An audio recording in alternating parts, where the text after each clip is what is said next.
इन कुंतुम तुहिब्बून अल्लाह, इन लोगों को बता दें कि अगर तुम अल्लाह से मोहब्बत करना चाहते हो, रब की बारगाह में पहुंचना चाहते हो, फत्तबिऊनी, तो इत्तिबाए रसूल में आ जाओ।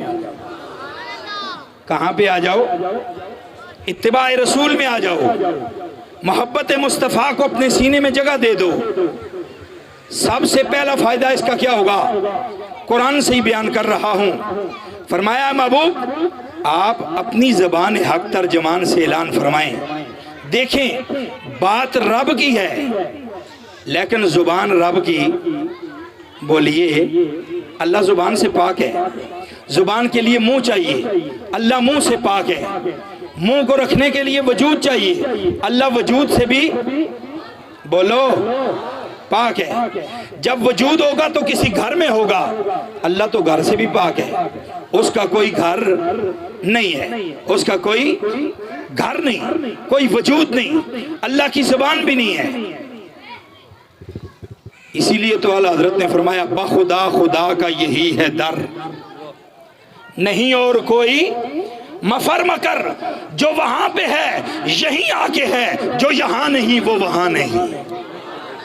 जो रसूलुल्लाह के दर पे आया समझे वो खुदा के दर पे आया। जिसने रसूलुल्लाह की इताअत की समझे उसने रब की इताअत की। जिसने रसूलुल्लाह से मोहब्बत की समझो उसने रब से मोहब्बत की है।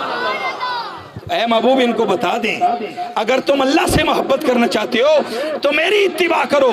या रसूलुल्लाह जब आपकी इत्तिबा में आ जाएंगे फिर क्या मिलेगा? फरमाया रब से पूछो जो तुम्हें दरे रसूल पे भेज रहा है, जो तुम्हें दरे मुस्तफ़ा पे भेज रहा है। मोहब्बत रब से करनी है, पहुंचना रब तक चाहते हो, अल्लाह की जात को पाना चाहते हो तो रब फरमा रहा है अगर मुझे पाना चाहते हो तो मेरे महबूब के दर पे आ जाओ, मेरे महबूब के दर पे आ जाओ। जब तुम यहाँ आ जाओगे, हुजूर की इत्तिबा में आ जाओगे, तुम्हारा उठना बैठना, तुम्हारा ओढ़ना बिछोना, तुम्हारी निगाहों का मरकज, तुम्हारी मोहब्बतों का महवर जब दरे रसूल बन जाएगा, तुम जहान को छोड़कर दरे रसूल से वाबस्ता हो जाओगे। फिर तुम्हारी इज्जत और शान क्या हो जाएगी? फरमाया वयगफिर लकुम ज़ुनूबकुम, सबसे पहले इनाम तो यह अल्लाह तुम्हारे गुनाह माफ फरमा देगा। अल्लाह तुम्हारे गुनाह, बंदा चाहता है ना मेरे गुनाह माफ हो जाएं, हाजी चाहता है मैं हज करूं मेरे गुनाह माफ हो, नमाजी कहता है मैं नमाज पढ़ूं मेरे गुनाह माफ हो, सखी कहता है मैं सदका करूं मेरे गुनाह माफ हो। हर नेक बंदा ये चाहता है मैं तहज्जुद पढ़ूं मेरे गुनाह माफ हो जाएं।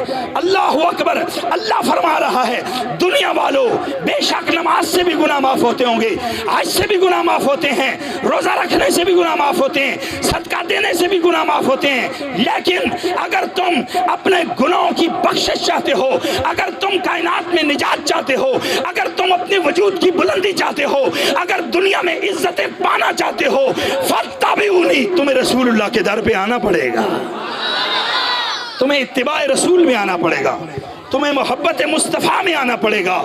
या अल्लाह फिर फरमाया फिर मैं तुम्हारे गुनाहों को नहीं देखूंगा, महबूब की यारी को देखूंगा। फिर तुम कितने बड़े गुनाहगार क्यों नहीं, वयगफिर लकुम ज़ुनूबकुम, तुम्हारे गुनाहों को माफ कर दूंगा।